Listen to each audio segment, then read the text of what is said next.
Every Canadian who has a partner from another country knows how difficult it can be bringing them here to live. People who have applied describe roadblocks at every turn and mounds of red tape, making it a slow and agonizing process.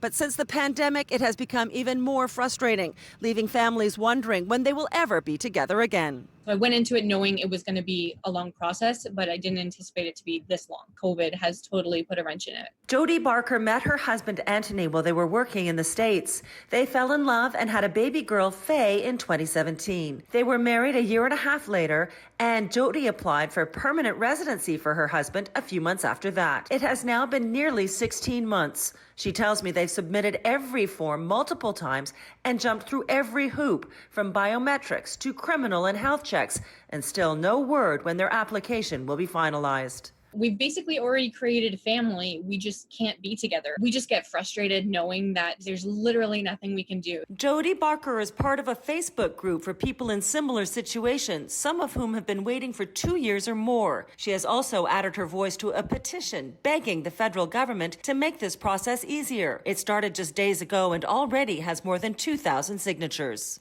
People are desperate for help. Jenny Kwan is the federal immigration critic for the NDP. She says these delays existed long before COVID, but since foreign visa offices closed in March, it has become much worse. The Immigration, Refugees and Citizenship of Canada Ministry has pledged that applications will be processed within 12 months, but Kwan says that does not happen in many cases. What she's pushing for is the federal government to give families who are trying to reunite special dispensation to be together here while they wait for approval. Right now, all they can do is apply for a visitor's visa, which is routinely denied based on the government's suspicion that the applicant will try to stay here permanently. And that's just absurd. Like, it makes zero sense whatsoever. That's why I'm calling for a special consideration for these special visas for spousal sponsorships.